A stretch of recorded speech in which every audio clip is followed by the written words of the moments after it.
Szép napot kívánok, mindenkit üdvözlök újra itt a csatornámon. Ahogy az előző részben említettem volt, lesz egy kis meglepetés, egy bónusz videó. Ebben az esetben olyan fogásrendszert fogok bemutatni, amely fogásrendszert laikusok is könnyen el tudják sajátítani.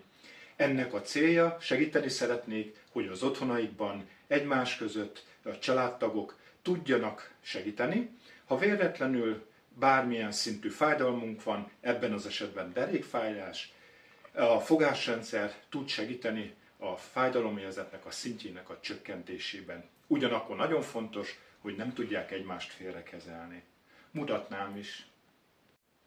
Akkor, ahogy említettem volt, most fizikálisan is megmutatnám a fogásrendszert a kedves kisfiam segítségével. Akkor, ahogy említettem volt, be fogok mutatni egy fogásrendszert. Ehhez az alapvető fogásrendszerhez bármi, ami otthon van, ami allergénmentes.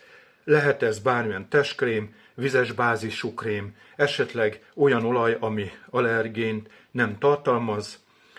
A bőrfelületen, ha biztos akarunk menni, azért egy kis helyen egy kis próbát végzünk.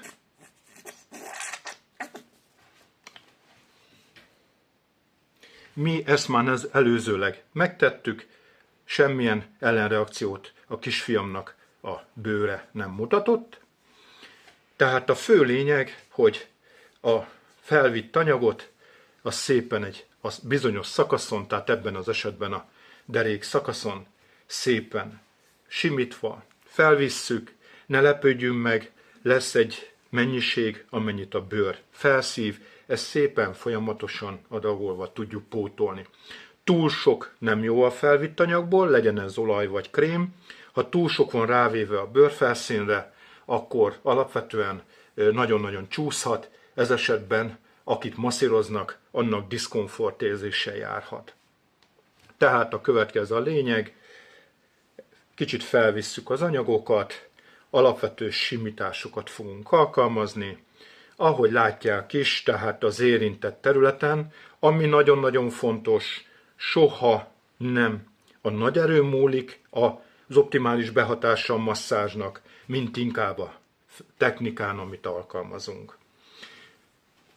Ahogy lehet látni, derékrész, borda, kosár alsó része, és itt ezt elsimítjuk, ezt a kis krémet. Ebben az esetben én még adok hozzá, mert a bőrfelszín jó adagot felszívott, és szépen a fő lényeg, hogy egyfajta nyújtást fogunk alkalmazni. A nyújtást itt végezzük a csípő derékrészen, a főtartó izomzat, a bőraljai rész és az izompólyáknak, a szövetállományának a lazítása, nyújtása a cél. Ezt megtehetjük legelső lépésben, nagyon óvatosan, teljes tenyérrel és hüvelykúj utánhúzással.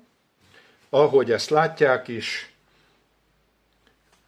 két oldalt a gerinc mentén, hüvelykújjal kicsit végignyomjuk, fokozatosan lassítjuk a sebességét a fogásunknak.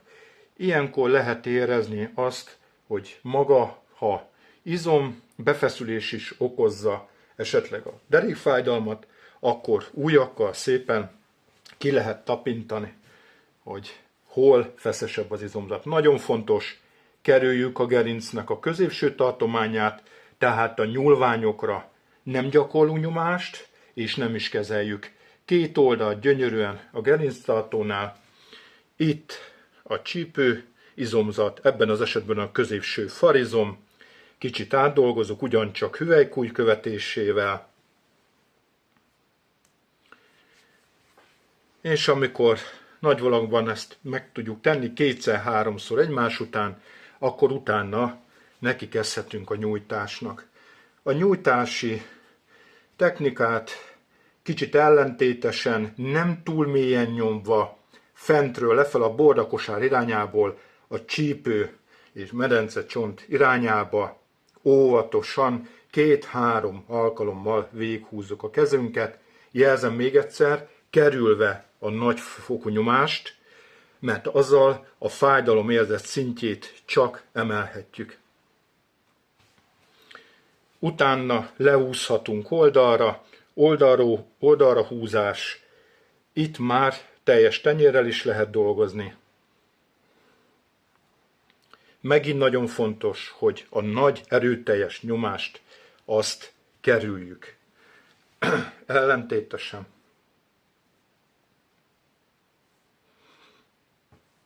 Nagyon jó.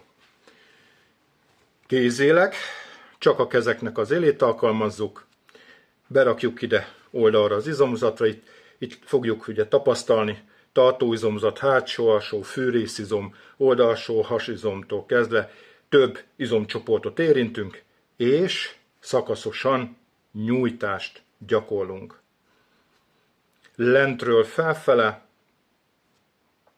itt amikor beindulhat a kapillarizáció, tehát a hajszálér tágulat, akkor ezzel rásegítünk a vérellátásnak az aktivitására is.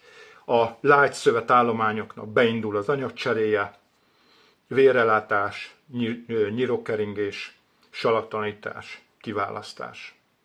Jó, ezt is megcsinálhatjuk 2-3-szor oldalanként, utána az ellentétes préselés, felrakjuk a két kezünket, és ellentétes irányba elcsúsztatjuk a kezünket, tehát a fő lényeg azt, hogy megpróbáljuk kiváltani, hogy a letapadt szövetek fellazuljanak.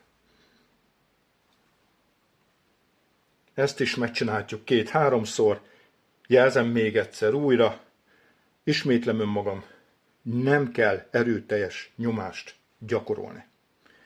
Utána másik oldalt 2-3-szor,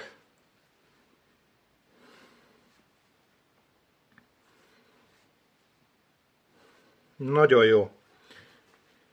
A tenyérbegyek lentről megindítjuk, és kifele megnyújtjuk a lágyszövetállományt. Megnyújtjuk. Itt a veséknél is figyelünk, nagy nyomást nem alkalmazunk. Itt nem az a cél, hogy rettentő mély traumát okozzunk. A cél az, hogy a bőrszövetállomány, az alatta bőraljai réteg, a fő izompólyállomány, a csoportos izompólyák és maga az izomrostokra lazulást és ezáltal nyújtási szintet tudjunk emelni. Rendben van. Hogyha szeretnénk ledolgozni, akkor lehet kétirányú lesimítás. Észrevehetik, hogy a 4 ujjamat támasztok, és hüvelykujjal lehet párhuzamosan, és lehet váltottan. És a legvégén nagyon jól esik a szövetállománynak egy kis kirázás.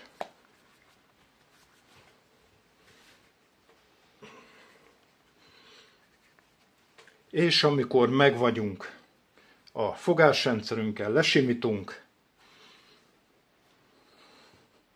és egy pár perc erejéig még a felvitt anyag teljes mértékben beszívódik, addig vagy a meglévő törőközővel, vagy pedig egy előmelegített törőközővel letakarjuk a kezelt részt, és pár perc múlva már készen is vagyunk a kis otthoni masszázsunkkal. Nagyon szépen köszönjük, hogy újra megnézték a videónkat. Reméljük, hogy ezzel a fogásrendszerekkel is a segítségükre tudunk lenni, és abban még jobban bízunk, hogy könnyen elsajátíthatóak. További jó egészséget kívánunk, viszontlátásra!